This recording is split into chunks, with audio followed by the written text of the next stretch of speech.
N'ayez pas peur. Bobanga te. Amen. N'ayez pas peur. Bobanga te. C'est ce que nous allons parler aujourd'hui. Yangone te kolobela mukolo malelo. Dieu savait, Zambe ayebaki sous l'émotion de la peur, na sima ya bobangi quelqu'un peut aller très mal dans sa vie. mutoko kwende mabe na bomoi na ye. Quelqu'un peut rater même les bonnes choses qui étaient devant lui. Mutoko kiko bungisa makamba malamu ezaki liboso na ye. Dans l'émotion de la peur, Na sima ya kobanga quelqu'un peut même oublier l'essentiel. mutoko kiko bosa na oyo eza na tina. Vous verrez quelqu'un qui commence à s'attacher à des futilités Okomona mutu abandi kokangama na biloko ezangi tina ou à des accessoires. na oyo ya se.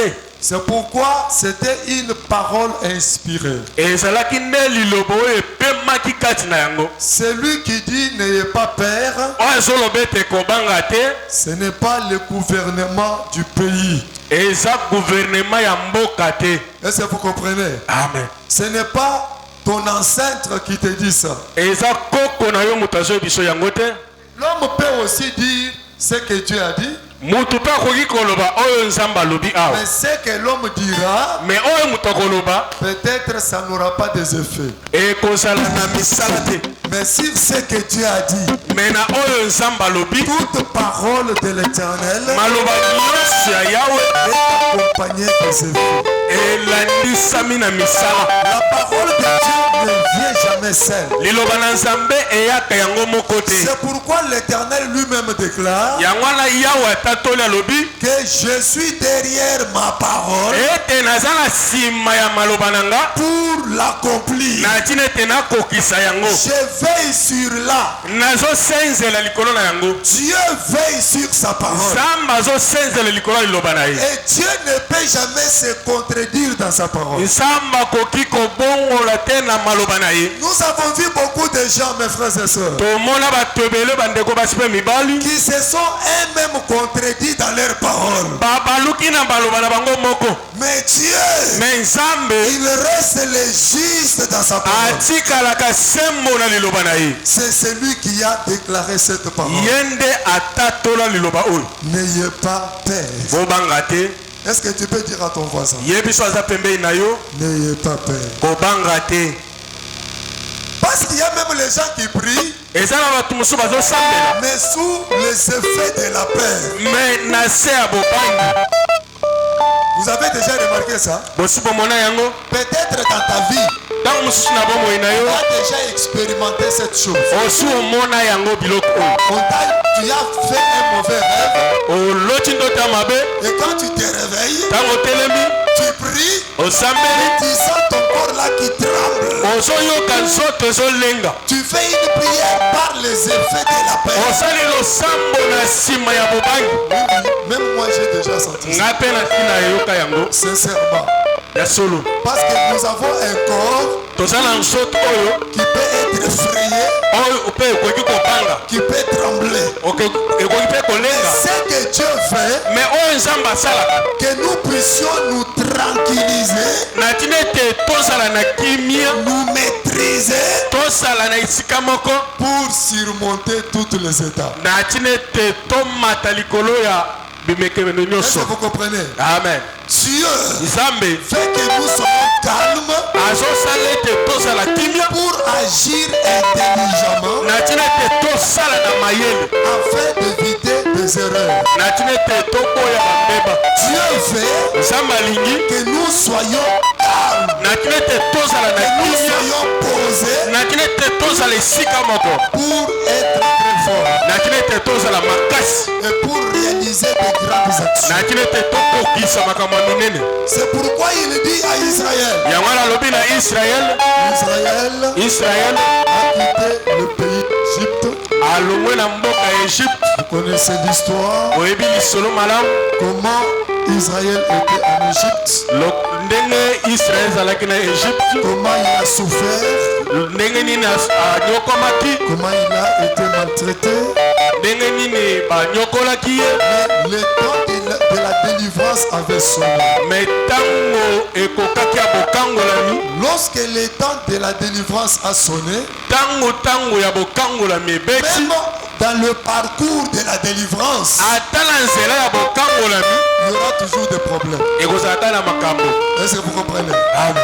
Même dans le chemin de la délivrance, ata na nzela ya bokangolami les problèmes ne manqueront pas. makambo ekotikala kozanga te. C'est ce que tu es en train de vivre jusqu'à yango nde ozobika mokolo lelo. C'est un parcours, eza boleki, c'est un chemin. eza nzela Dans leur chemin de la délivrance, na nzela na bango na bokangolami il y avait toutefois des obstacles. ezalaki na bipaka ebele, Il y avait des scandales, ezalaki na baskandale, il y avait des combats, ezalaki na bitumba, il y avait des menaces, ezalaki na bitumba il y kobunda, avait des attaques ça et là. ezalaki na baatake ezalaki kouta Il y bisika na avait bisika, des petits problèmes qui les tourmentaient. ezalaki na mwa makambo ya mike mike oyo banda kotungisa bango. Dans le parcours de tout homme, na boleki nyonso ya mutu nyonso des problèmes ne manqueront pas. makambo ekotikala kozanga te. Est-ce que vous comprenez? Amen. Ces problèmes-là qui nous attaquent, makambo oyo ezotungisa biso, les situations qui nous accablent, makambo oyo ezokanga biso, cela ne prouve pas en suffisance l'échec de Dieu. yango ezolakisa take nzambe azangi kosalela biso. D'ailleurs, nzoka c'est par ces attaques-là, eza nde na nzela ya c'est par des baemekelo wana, problèmes-là eza nde na nzela makambo wana, que la puissance de Dieu sera éclatée. yango nde makasi na nzambe ekomonisama. C'est par les problèmes eza nde na nzela makambo que Dieu sera reconnu nde nzambe akoyebana comme les grands combattants. inati ete mobundi munene. Oh, gloire à Dieu. tembo na yao La Bible déclare, bible etatoli dans leur chemin, na nzela na bango Dieu les a dirigés. nzambe akaboli bango, Dieu les a dirigés nzambe akambaki bango sous la direction du prophète Moïse. na nzela ya mosakoli Moïse. Dieu savait, nzambe ayebaki un peuple que je délivre liboto nazokangola ne peut pas être seul. ekoki kozala yango moko te. Je dois mettre quelqu'un devant le peuple esengeli natia mutu na nsima na bango pour qu'il soit un dirigeant du na tina peuple, ete azala mokambi na bango, qu'il soit le guide du peuple. azala nde motambwisi na bango. Mais si nous entrons dans la prophétie, me soki tokoti na lisakoli, c'était Dieu lui-même ezalaki nde nzambe ye moko qui conduisait Israël. abandaki kokamba Israel. Mais sur le plan de la révélation me na mabongisi ya lisakoli et la connaissance, mpe boyebi, Dieu avait placé un homme nzambe atiaki moto pour amener le peuple dans sa destinée. na tina ete moto wana amema bato na bisika Et eza l'homme qui babongisaki. était devant eux, moto azalaki liboso, ce n'était pas n'importe qui. ezalaki mutu pambapamba Il te, fallait un homme esengelaki mutu qui a croisé Dieu dans un arbre ardent. na tina ete mutu akutanaki na nzambe na moto na ye ya kanda. Oh là là, oh là là. Il fallait un homme esengelaki moto qui a vu Dieu, oyo amona nzambe, qui a croisé Dieu oyo akutana na nzambe et qui a parlé avec Dieu. mpe alobaki na nzambe. C'était l'homme de Moïse. ezalaki na Moïse, Il était mandaté par Dieu. azalaki motindami na nzambe, Il avait la mission de Dieu azalaki na etinda na nzambe pour amener le peuple dans sa destinée. na tina ete amema libota na bisika La bobisaki. Bible déclare, bible etatoli lorsqu'ils ont fait le chemin, ntango babandi kokende na nzela, ils sont arrivés quelque part, bakomi esika moko, l'ennemi n'a pas voulu les laisser partir. monguna asepelaki te atika bango bakende. Ton ennemi monguna na yo ne te laissera pas. akotika yo te. Est-ce que vous comprenez? Amen. Même si tu l'as battu, ata obeti ye, même si tu l'as fragilisé, ata okitisi ye, mais dans son esprit d'ennemi, me na molimo na ye ya monguna il cherchera partout akoluka bisika nyonso te poursuivre encore. na tina ete alanda yo lisusu. Quelque part, esika moko c'était aussi bien pour Israël. ezalaki mpe malamu mpona Israel. Dieu, nzambe bousculer l'ennemi d'Israël abandaki kotinda monguna ya Israel pour l'amener à une extermination. na tina ete akomise na esika moko mpe asili. Est-ce que vous comprenez? Amen. Tout Tous ces gens-là qui te poursuivent, bato nyonso bazolanda yo Dieu les amène petit à petit à leur disparition. nzambe azobenda bango pembeni pembeni ya kolimwa na bango. Dieu les amène petit à petit à disparaître. nzambe azobenda pembeni pembeni na tina ete balimwa. C'est ce que Dieu a fait. yango nde nzambe asalaki. La Bible dit, bible elobi ils se sont mobilisés. basanganaki Les Égyptiens là, baegyptien wana ils ont dit, pourquoi nous avons laissé Israël partir?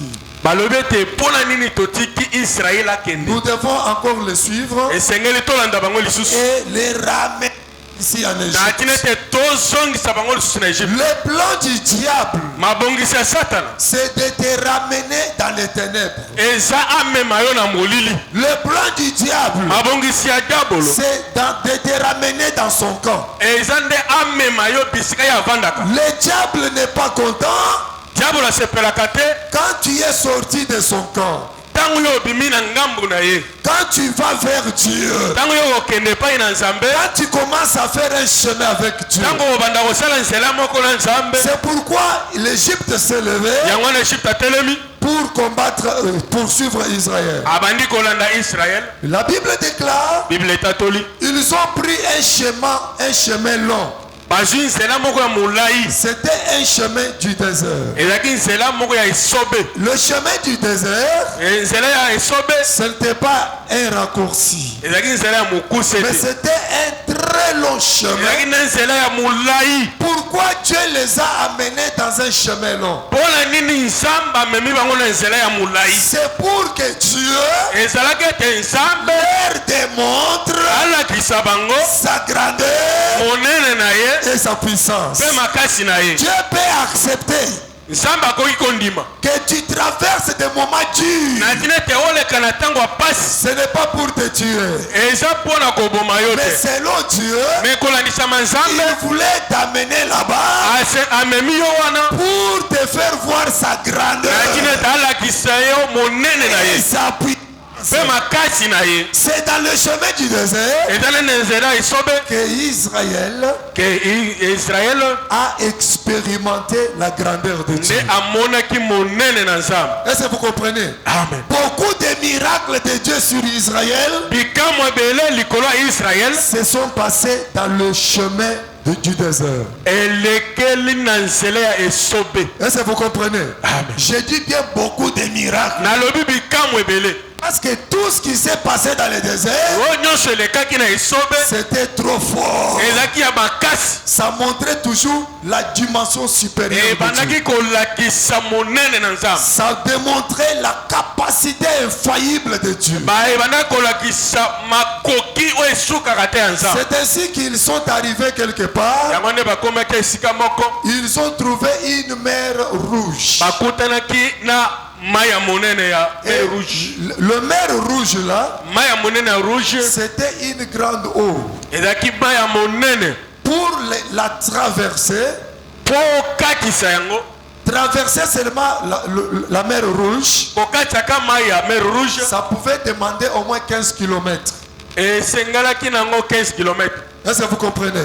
C'était très vaste. ezalaki monene makasi. Mais lorsqu'ils sont venus, ntango baye ils se sont retrouvés devant la mer rouge. bamikuti liboso ya mai ya monene. Ils ont regardé à gauche. batali na ngambo ya gauche C'était une grande montagne. ezalaki ngomba ya monene. Ils ont regardé à droite. batali na loboko ya mobali Une haute montagne.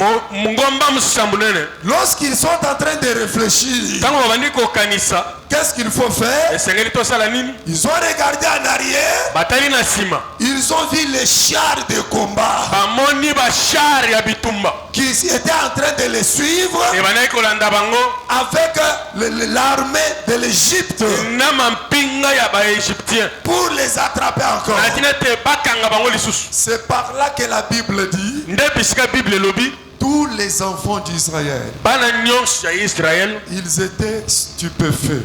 bakamwaki, Ils étaient dans la crainte. bazalaki na kati na bobangi, Ils ont eu des palpites. basutukaki, Ils ont commencé à pleurer. babandi kolela. Bamususu pona kobanga balelaka na bango kaka. Azolela, azolenga, zote ezolenga. Amen. Amen. Ils ont commencé à pleurer. Babandi kolela. Ils se sont vus déjà devant un danger terrible. Pamimoni liboso likama ya munene. C'est pourquoi d'autres hommes Bato mususu mibali misusu. se sont approchés au prophète Moïse. Bapusani pembeni ya mosakoli Ils Moïse. ont dit Moïse. Baibisi Mose. Moïse. Mose. Maintenant, où sommes-nous? Awa toza wapi? Voilà maintenant ce qui nous arrive. Tala oye komeli biso. C'est ce que nous t'avons dit. Nde eloko toyebisaki yo. Laisse-nous servir les Égyptiens. Tika biso tosalela bandeko ya Égypte. Est-ce qu'en Égypte, Est-ce que kati na mboka Égypte il n'y avait pas de sépulcre? Il n'y avait pas de sépulcre. bangunda ezalaka te? Il n'y avait pas de cimetière. Cimetière ezalaka te? Maintenant, ici, Kasi sikoyo awa nous allons mourir à mal. tozokufa na mabe. Nous serons massacrés. Tokoboma na biso nyonso. Si quelqu'un ose se jeter dans l'eau, Soki moto ameki komibwaka na mai, il a précipité sa mort. awana abendi liwa na ye Si mbangu-mbangu. quelqu'un reste ici, Soki moto mpe atikali awa, les Égyptiens vont les couper. baegyptien bakokata ye ndambu-ndambu. Maintenant, voilà ce que tu nous as fait. Tala sikoyo oyo osali biso. Alors, le prophète a compris, Mosakoli ayoki alobi avec l'Esprit de Dieu, na molimo na Nzambe. que les paroles que ces gens ici parlent, Maloba bato basoloba ce sont les paroles eza maloba posées par un élément. etindekamaki na eloko moko. Ce sont les paroles Eza maloba qui sont fondées par une chose. oyo evandaki likolo ya eloko moko. La chose qui parle en eux, Eloko ezoloba kati na bango c'est la paix. eza nde bobangi. C'est la paix. Bobangi. Amen. Amen. Amen. Amen. Alors le prophète leur dit, Mosakoli oyebisi bango, il les a répondu, ayanoli bango, écoutez, boyoka, n'ayez pas peur. bobanga te. N'ayez pas peur. Bobanga te. Parce que Dieu n'a pas encore parlé. Nzambe nano alobi te. Malgré tout ce que tu vois, Tala nyonso ozomona. quand Dieu n'a pas encore parlé, Soki Nzambe nano alobi te, quelque chose peut se passer. eloko moko mpe ekoki kosalema. Des nouveautés peuvent arriver. Ya esika mpe ekoki kokoma. Une surprise peut arriver. Eloko moko ya surprise ekoya. N'ayez pas peur. Bobanga te. Gardez silence. Bovanda kimia. Parce que dans la paix, Kati na bobangi, vous allez vous agiter boko tutisama et tutisama. vous allez même perdre le contrôle. Boko bungisa meme lolenge ya komeba te. Gardez silence. Bovanda kimia. Lorsque vous allez garder silence, Tango bokovanda kimia, lorsque vous allez enlever la paix, tango bokolongola bobangi, en ce moment-là, na tango wana l'Éternel, Yawe Nzambe, l'Éternel Yawe Nzambe combattra pour vous. akobunda na bisika na bino. Les Égyptiens que vous voyez, Bato Egypte bozomona, vous ne les verrez plus jamais. bokomona bango lisusu te. Dieu va les effacer devant vous. Nzambe akolongola bango nyonso liboso na Oh, bino. ça c'est la parole inspirée. Wana eza liloba moko epemamiki kati na yango. Et c'était une parole prophétique Ezaki liloba moko ya lisakoli. qui clarifie ce que Dieu va faire. Oui. Qui clarifie, qui éclaire ce que Dieu va faire. Ekongengisa oyo Nzambe akosala. Est-ce que vous comprenez? Amen. Est-ce que vous comprenez? Amen. C'était une parole Ezaki liloba qui montre oyo ezolakisa ce que Dieu va faire. oyo Nzambe akosala. N'ayez pas peur. Bobanga te, Gardez silence. bozala kimia, Restez en place. bozalaka esika moko. Que personne Mutu moko te ne se précipite azala mbangu-mbangu pour aller se jeter dans la lakini mer. eza mibwaka na kati ya mai. Que personne Mutu moko te ne cherche à monter la montagne. lakini etamata na ngoba, Restez en place. bozala kaka esika moko. Dieu te voit là où tu es. Nzambe azomona oyo bisika ozali. Dieu connaît toutes choses. Nzambe ayebi makambo nyonso. Dieu connaît tout ce qui t'arrive. Nzambe ayebi oyo nyonso ekomelaka yo. Il connaît le nombre de tes ennemis. Ayebi motango ya banguna na yo. Il connaît ta position. Ayebi lolenge na yo ozaleli. Il connaît aussi ta... Ayebi mpe kondima na yo. Dieu connaît toute situation de ta vie. Nzambe ayebi lolenge nyonso ozoleka na bomoi na yo. Il peut déclarer une parole Akoki kotatolaka liloba moko et que tu es surpris. mpe okamwe. C'est pourquoi la Bible déclare, Yango na Bible etatoli, lorsque vous garderez tango silence, bokotikala kimia, l'Éternel va faire quelque chose. Quand vous êtes dans la paix, Dieu n'agira pas. Mais quand vous enlevez la paix, ça va permettre les grands dieux d'étendre sa main sur vous. Ça va permettre Elohim de vous faire du bien. Ça va permettre les grands dieux d'intervenir dans votre situation.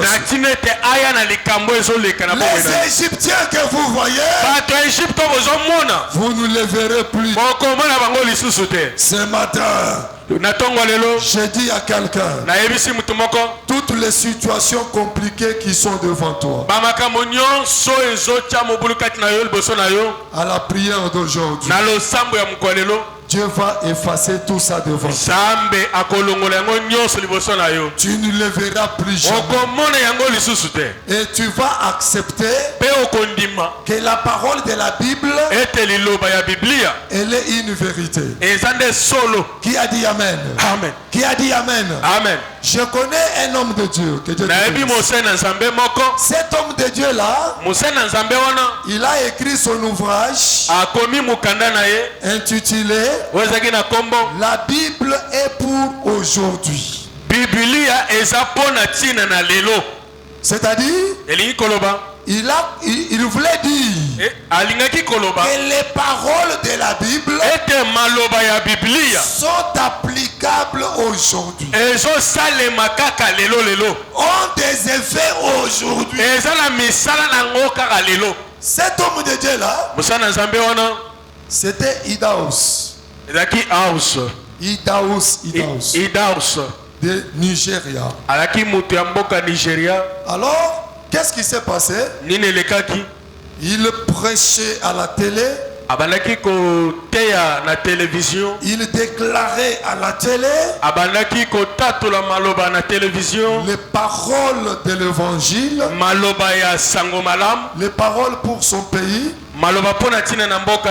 Alors, le gouvernement a envoyé des militaires pour arrêter le pasteur. Au moment qu'il était dans sa maison, il était dans son salon, sa femme aussi là. Les militaires ont sauté le mur. Ils sont entrés dans la parcelle parce qu'il avait déclaré beaucoup de choses à la télé. Maintenant, lorsque les militaires entraient forcer la porte de sa maison, lui, il s'est s'inspirer des Écritures. Il s'est rappelé des Écritures lorsque des militaires étaient venus pour arrêter le prophète Élisée. Élisée a prié l'Éternel qu'avec ces militaires, que ces militaires ne me voient plus. Lorsqu'il a terminé à prier, il est passé devant ces militaires-là. Il leur dit, vous cherchez qui? Les militaires ont dit, nous cherchons Élisée. Oh, c'était lui-même Élisée qui parlait. Élisée leur dit, venez ici, vous êtes en dehors de la ville. Suivez-moi, je vous amène jusqu'à la maison d'Élisée. Il a conduit les militaires avec les par l'Éternel jusque dans la maison du roi. Jusque dans la maison du roi. Et à partir de là, on les a tous arrêtés. Le pasteur là aussi a prié Dieu. Parce que la Bible est pour aujourd'hui. Les paroles de la Bible, c'est une vérité. Ça doit aussi s'accomplir avec moi. Si c'était une réalité que Élisée a palpé dans sa vie, moi aussi je suis ton serviteur. Je dois aussi palper cette réalité. Il a commencé à prier que ces militaires sont des aveugles. Ils sont des aveugles.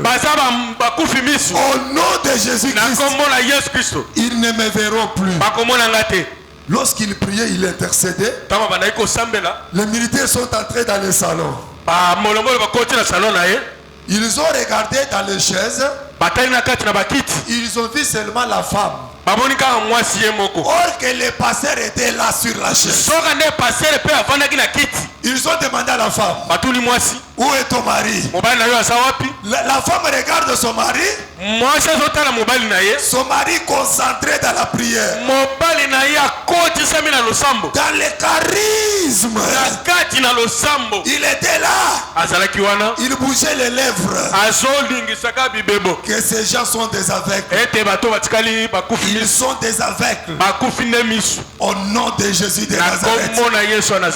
La femme a dit, bon, il n'est pas là. Ils sont passés près du sont entrés dans les couloirs, dans des chambres. Ils ont ouvert des congélateurs. Ils sont entrés même dans la douche. Ils n'ont pas vu le pasteur. Ils ont graissé les dents. Ils ont dit, si ton mari était là, il allait sentir. Tout ce que ces militaires faisaient, c'était dans les oreilles de la présence du pasteur. Lorsqu'ils sont sortis, le pasteur s'est mis debout. Il a dit oui. Ce qui est dans la Bible, c'est pour aujourd'hui. Je vais dire à quelqu'un, cette parole de la Bible doit être ta parole. Doit être ta parole. Ça doit habiller ton âme. Ça doit habiller ton corps. Ça va habiller ton esprit. Ça va impacter ta vie. Ça va impacter ta personne. Laisse-moi te dire, cette parole, ce n'est pas seulement pour le désert, mais cette parole, c'est encore pour toi. C'est encore pour Elam. N'ayez pas peur. Gardez silence. Ne parle pas beaucoup. Garde silence. L'Éternel combattra pour toi. Oh mon Dieu. Le combat que tu as là, laisse-moi te révéler, ce n'est pas seulement ton combat, c'est aussi le combat de l'Éternel. Ah, qui a dit Amen? Amen. Je dis à quelqu'un, le combat que tu as, je te dis, ce n'est pas seulement ton combat. Aujourd'hui, ça change. Ça devient le combat de l'Éternel. Si quelqu'un croit à cette parole, et tous tes combats deviennent le combat de l'Éternel. Le combat de l'Éternel. Vous savez, que Dieu te bénisse. L'Éternel lui-même, il sera le capitaine de l'armée céleste. Le commando de l'armée céleste. C'est celui que Josué avait vu dans la guerre avec les ennemis. Josué a regardé. Il a vu un homme debout, lui seul. Josué lui a demandé, Josué atuni ye. Es-tu le nôtre? Oza ya biso. Ou bien tu es notre ennemi? Ou bien oza munguna na biso. Cet homme lui a répondu. Otona ya none. Moi. Ngai. Je suis le commando. Nasa commando. De l'armée céleste. Ya mampinga ya lola. C'est-à-dire dans les combats d'Israël. Ele kolo bana bituma Israël. Le Dieu invisible. Samo mona na kate. Il était avec eux. Pour combattre leurs ennemis. Laisse-moi te dire ce matin. Les ennemis là. Ils sont les ennemis de Dieu. Ils sont d'office les ennemis de Dieu. Tout celui qui te combat. Il combat Dieu sans le savoir. Aïe, aïe, aïe, aïe, aïe, aïe, aïe. Il combat Dieu sans le savoir. Laisse-moi vous dire. Qui a combattu Dieu et qui l'a vaincu? Personne. Parmi les sorciers, parmi les fantômes, parmi les marabouts, personne n'a combattu Dieu pour les vaincre. Parce que Dieu, il est le puissant vainqueur. Le puissant vainqueur. Dieu, personne ne l'a jamais vaincu. Je dis à quelqu'un ce matin, aucun sorcier de ta famille ne vaincra le Dieu que tu adores. Ne vaincra pas le Dieu. Je dis personne. Je dis personne. Ce matin, n'aie pas peur. Tu as un grand Dieu. Ton Dieu est vivant. Il est plus que le féticheur. Il est plus puissant que tes ennemis. Même si tes ennemis se rassemblent du côté maternel et du côté paternel, même s'ils vont se réunir, ils ne vaincront pas le roi de Salem. Le roi de Salem. Le Seigneur Tout-Puissant. Le Dieu d'Abraham. Oh, il s'appelle Jehovah Nissi. Qui veut dire l'Éternel combat pour nous. Oh, ce matin, que Dieu entre dans tes combats. Ah, tu n'as pas compris. Que Dieu entre dans tes combats. Tout celui qui te combattait, il combatte celui qu'on ne peut pas combattre. Qu'il combatte celui qu'on ne peut pas combattre. Le roi de Salem. Le roi de Salem, il n'a pas un père. Il n'a pas une mère. Il n'a pas de généalogie. C'est le véritable Melchisedec. Il était sorti devant Abraham pour bénir Abraham. Le roi de Salem, il veut dire le roi de paix. Ce matin, que Dieu combatte tes ennemis. Que Dieu prenne tes combats. Il les fasse les siennes. Qui a dit Amen? Amen. Qui a dit Amen? Amen. Est-ce que tu crois ce matin? Maintenant Dieu va combattre à ta place. Toi tu n'as pas l'effort à faire. Mais ton Dieu, il le fera à ta place. Là où toi tu as échoué, la main de l'Éternel va te secourir. Va te secourir. Là où toi tu ne peux pas mériter, Dieu va te faciliter la tâche. Parce que nous les hommes, nous sommes toujours limités. Nous sommes faillibles. Mais nous adorons celui qui n'est pas faillible. Celui qui n'a jamais échoué. Le vainqueur de Golgotha. Le vainqueur d'Armageddon. Le Seigneur de gloire. Il s'appelle Jéhovah Shalom. C'est-à-dire l'Éternel qui donne la paix. Il s'appelle Jéhovah Sabaoth. Il s'appelle Jéhovah Jireh. Il s'appelle El Elyon. El Gibor. Aïe aïe aïe aïe. L'Éternel Dieu des armées. L'Éternel Dieu des armées. Dieu a une armée plus que Pentagone. Dieu a une armée plus que Kanchach, plus que Kankokolo. Oh Dieu, avec son armée, il va entrer dans tes combats. Il va entrer dans tes combats. Il y aura l'armée céleste qui vont te sécuriser, qui vont t'accompagner.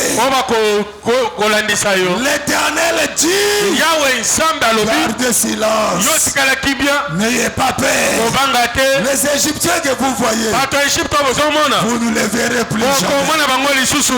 Tous les petits sorciers là, tu ne les verras plus jamais. Ah mon Dieu, tous les petits sorciers d'ailleurs commence à minimiser tes ennemis. Ah, les gens ne comprennent pas. Commence à minimiser leurs sorcelleries. Est-ce que vous comprenez? C'est pourquoi Balaam a déclaré que le Tout-Puissant, il est du côté d'Israël. Il a mis Israël au sommet de la montagne. Pour toucher Israël, il faut écraser celui qui le protège. Pour qu'on puisse t'attraper, qu'on saisisse d'abord le Dieu d'Abraham, qu'on les déchire, qu'on fasse sortir Jésus-Christ, qu'on déchire Jésus pour t'avoir. Aucun sorcier, aucun magicien ne peut jamais le faire. Ce matin, laisse-moi te dire, tu ne te connais pas. Tu ne te connais pas. Toi, au nom de Jésus, toi, tel que tu es là, tu es Israël. Israël spirituel. Ah, tu es Israël. L'Éternel est ton berger. L'Éternel est ton bouclier. Je vais te dire ce matin, bango babanga yo. Yoko banga bango te. À partir de maintenant, ne crée pas les sorciers. Même les sorciers de l'église, il faut ensorceler d'autres. Mais toi, tu es comme une cabine de courant. Tu es comme une cabine de courant. Celui qui va persévérer, il croisera Elohim dans ton chemin. Ah mon Dieu, il croisera Elohim. Qui a dit Amen? Qui a dit Amen? Qui a dit Amen? Baoyo ya mikolo, bandoki ya mikolo ya bakoko, bakokite kayo mwana muke oyo.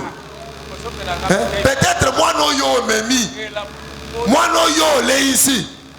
Nazolo bana kombo na Yesu Masia. Bandoki ya mike bazana ndaku na bino. Bakokima na kombo na Yesu. Bakokima moto na Nzambe. Makambo ekobaluka. Onode. Jesus. Soki yonde okobengana yete. Mais Nzambe ya lola akobengana ye na ndaku na yo. Nalobi akobengana ye moko. Amen. Nasi na moni mutu akangisi kaka valise na ye. O ngai nakomi kokenda. Ozo kende pona nini? To vandats. Nazo lukana sombelo bilama te nazo kokali susu te. Soko moni azo insister. Chikaye akende. Amen. Oh mon Dieu, mon roi. La prière d'aujourd'hui, Dieu va chasser tous les mauvais locataires dans ta parcelle.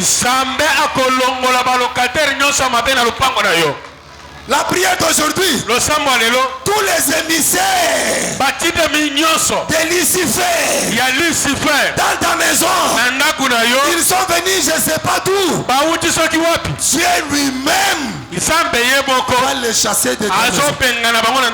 Dieu va les chasser de ta maison. Ah, bolo belanga ya mene ya makasi.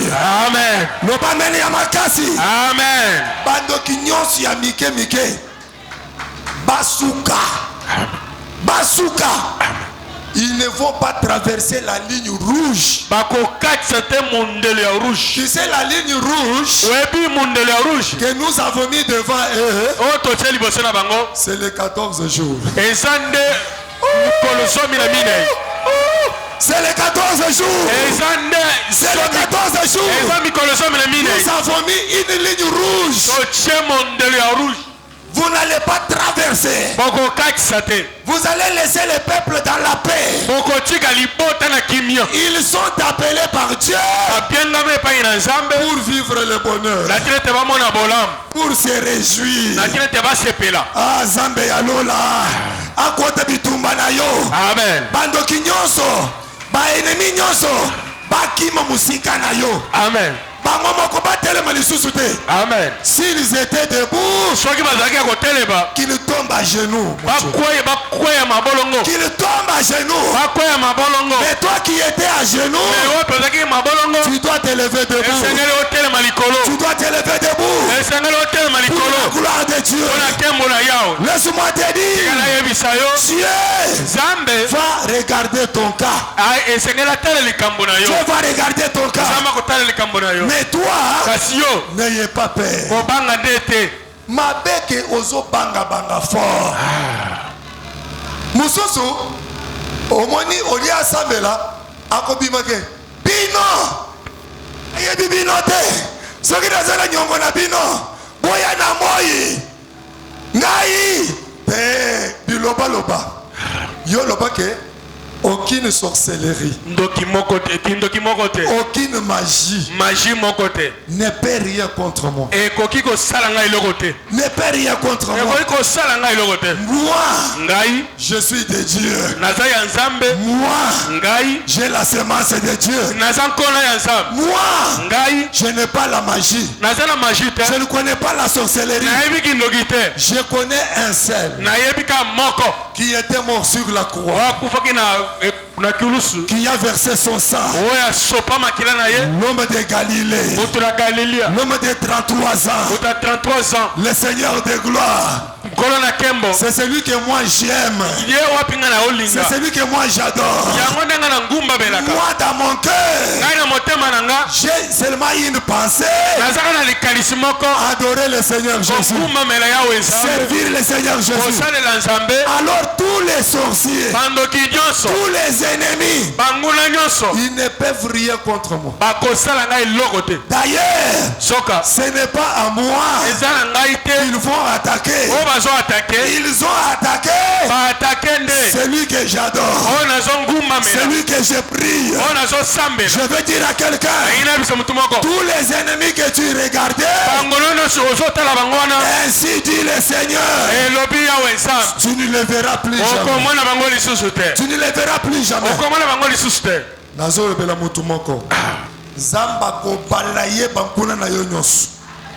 Bo nyonso bakotaki na nzela na yo. Zambe yo moko ko s'en charger na bango. Zamba ko balaye bango. Oyo nyonso anyokola yo. Oyo nyonso alelisa yo. Oyo nyonso apesa yo pasi na motema. Nazoloba na kombo na Yesu. Akozwa pardon te. Akobuka nyonso alonaki. Akozwa nyonso ya asalaki mpona yo. Amen. Akozwa fois 3, fois 4, fois 5. Amen. Akozwa plus. Amen. Au nom de Jésus. Parce que l'éternel, l'éternel, l'éternel, Yahweh. Qui est comme l'éternel? David dit, David dit, qui est comme l'éternel? Qui est comme le Seigneur des Seigneurs? Parce que l'éternel est la poussière. Il retire les pauvres. Il le fait asseoir avec les grands. Il prend une femme stérile, une femme détestée.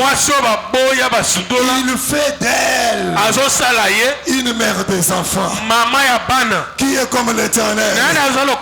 Du néant, il prend quelqu'un, il lui donne une valeur, il lui donne un honneur. Ce matin, que Dieu couronne une sœur dans cette église. Que Dieu couronne une sœur dans cette église. Ce matin, que Dieu couronne une maman. Que Dieu couronne un frère. Toi qui as beaucoup souffert, les années de ta souffrance, multipliées fois 3, c'est les années de ta bénédiction. C'est les années de ta bénédiction. Il déclare, les Égyptiens que vous voyez, vous ne les verrez plus jamais. Si dans leur groupe, ils sont à 4, ils seront divisés à 3 parties. Dieu va les confondre. S'ils sont à 10, ils vont se disperser en terre de poissons. Vous savez ce qui va le faire? Ce n'est pas toi. C'est lui qui va le faire. C'est le Dieu d'Israël. C'est le Dieu de la Bible. Au moment que je te parle, Dieu va attendre sa main. Dieu va attendre sa main sur la vie d'une personne. Une personne dans cette église, Dieu va le couronner. Oyebi ba couronner kanani? Muto ya bundi makasi. Oh, thank you, Holy Spirit. Muto ya bundi makasi. Mais alembi na yete. Azongi simate. Akanga makaka. Mbamba na Yesu. Bafingi ebele. Bacholi ebele. Amen. Balobiye n'importe quoi. Amen. Mais atika nzambe te. Amen. Alumba église te. Yo yo yo. Mutu ya bongo soki azawa. Lelo. Zambe nanga ya futa yo. Amen. Zamba yolo ya futa yo. Amen. Onyo kwama. Obundi sama. Tina batu ya balabala. Amen. Tina batu yo bakolo banayote. Amen. Ba profiter. Ce n'était pas un problème. La Bible déclare chaque chose a son temps. Hier, c'était pour eux. Mais aujourd'hui, je te parle d'un Dieu d'aujourd'hui. Parce que la parole de Dieu est pour aujourd'hui.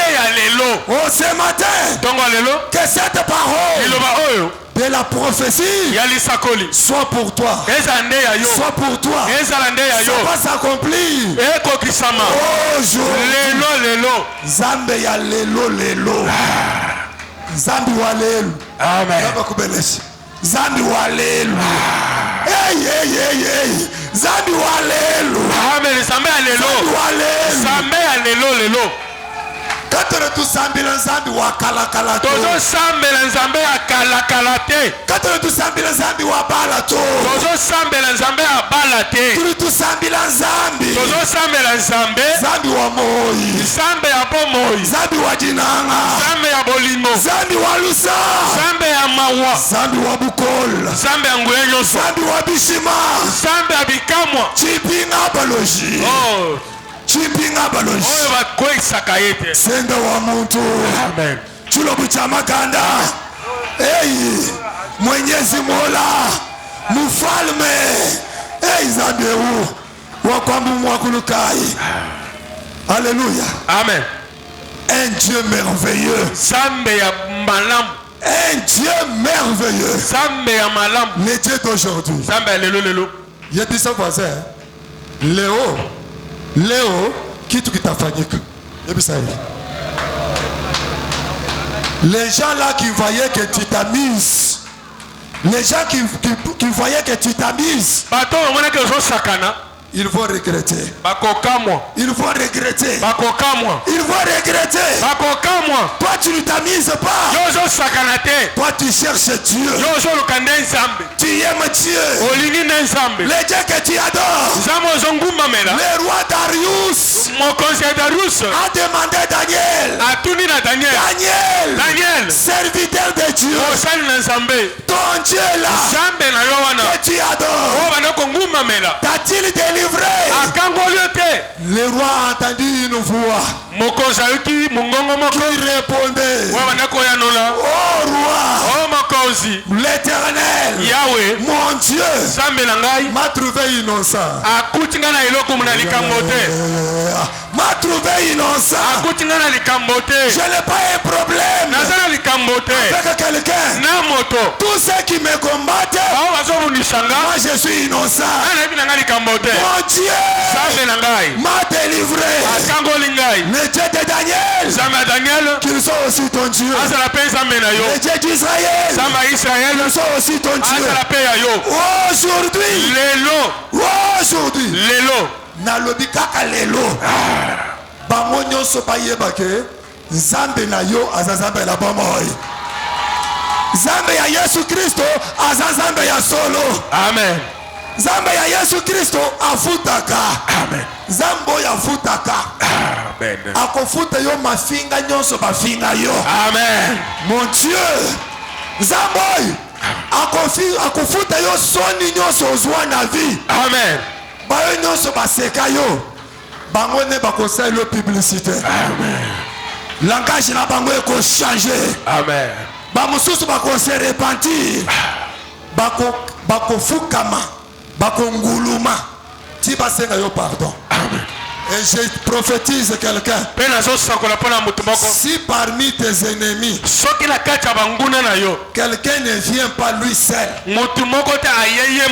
tomber à genoux devant toi, il va pleurer jusqu'à l'infini.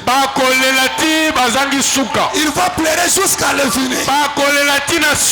S'ils ne veulent pas eux-mêmes venir auprès de toi, s'excuser, ils vont pleurer jusqu'à l'infini. Même s'ils vont aller prier à l'imité, il n'y aura pas une bonne chose pour eux. Ce matin, l'Éternel, l'Éternel, l'Éternel, qui est comme l'Éternel? L'Éternel, papa, keba soki osaleli mutu mabe alobi ke likambo te nzambe na lola wana afundi yo na tribunal moko ya mokili te. Amen. C'est-à-dire okosuka mabe. Amen. L'Éternel, Yahweh, ce matin tongolelo dingele lusanzu na joloba. Amen. Amen. Dingele lusanzu. Mutu yonso dukuluisha wewe. Mutu nyonso zobundisa yo. Mutu yonso dukabelu fulueba. Mutu yonso zolukaliwa na yo. Dingambele na joloba boye. Wachendelela yalibela amonangana nenda akutana naye. Amonangana nenda akutana naye. Wachendelela yalibela zambi wabilu sambe ya mampinga. Zambi wabilu sambe ya mampinga amonangana nenda akutana naye. Toi tu n'es pas venu sur ce monde pour lui. D'ailleurs, tu n'as pas même un crédit avec lui. Tu n'as pas une dette avec lui. Tu es innocent. Oh mon Dieu.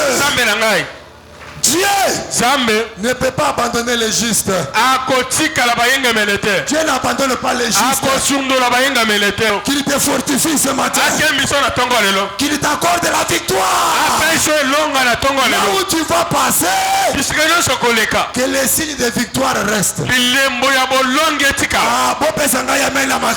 Amen. Là où tu passeras, que les signes de victoire puissent apparaître.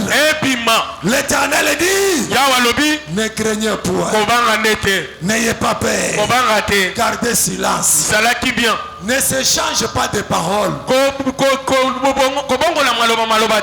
Est-ce que vous comprenez? Amen. Que afingi yo pe finga ye. Zambe na biso azabongo te. Quand le diable a insulté l'ange Michael, il s'est disputé le corps de Moïse. Le diable, quand il a vu que l'ange est très fort,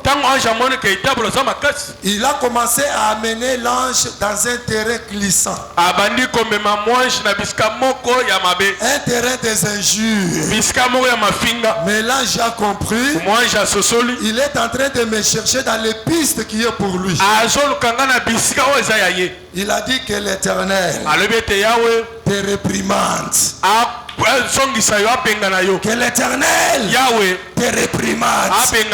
Et automatiquement, le diable s'est enfoui. Il a laissé Michael. Michael est parti avec le cadavre de Moïse. Il a caché ça et enterré le corps de Moïse.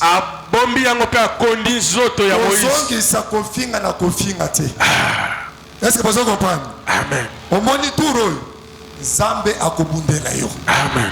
Maloba o eza pona lelo. Amen. Eza pona yo. Eza ya solo. Amen. Eza lukutate. Amen. Tout ce qui est écrit, c'est pour notre héritage. C'est notre héritage. Ainsi dit le Seigneur. N'ayez pas peur. Gardez silence. Vous allez regarder.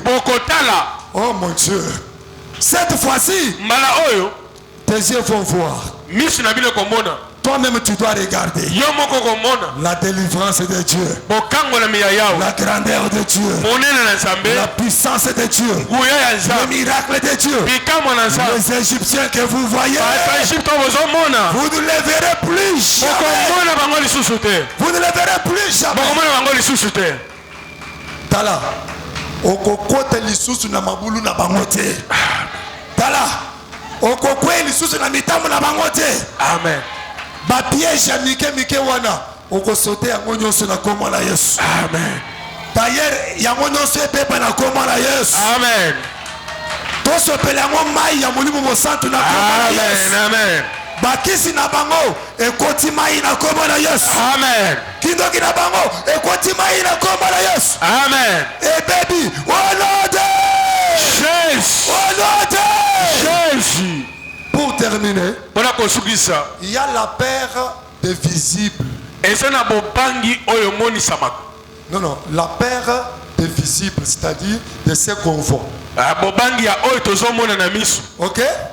La paire des visibles.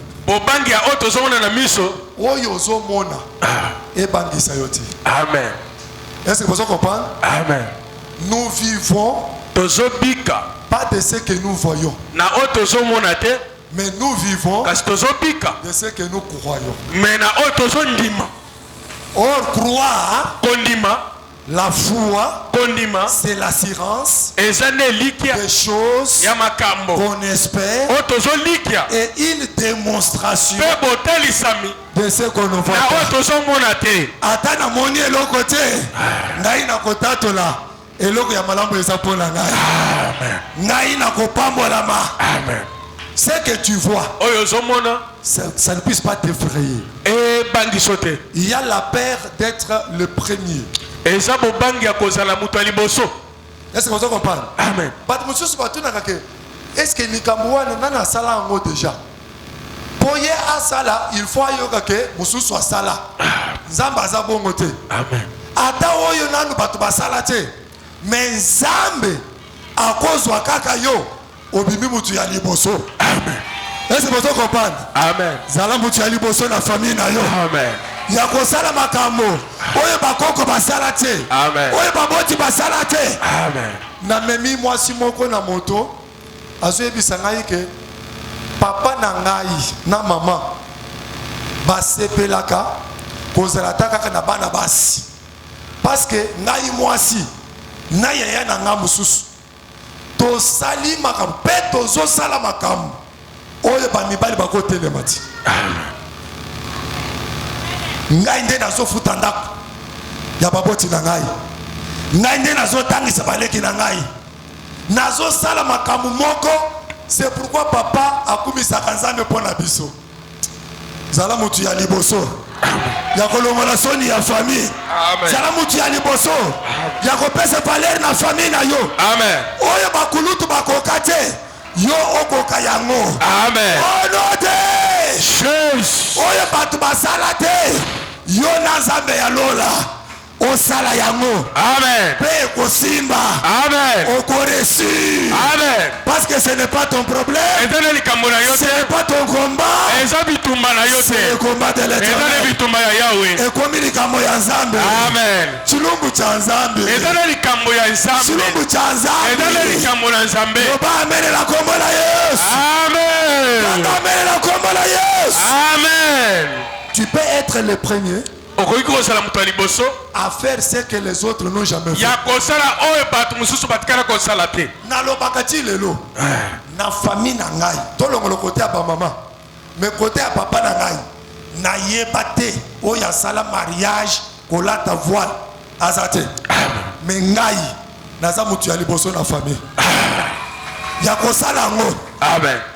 Na ndako na biso na papa na biso mwana mobali mokote atikala kosomba vélo kosomba télévision kosomba kiti ya ndako ngai nde mutu ya liboso ya kosomba télévision ya kosomba kiti ya minene ya kosomba baradio ya minene ya kosomba ba moto.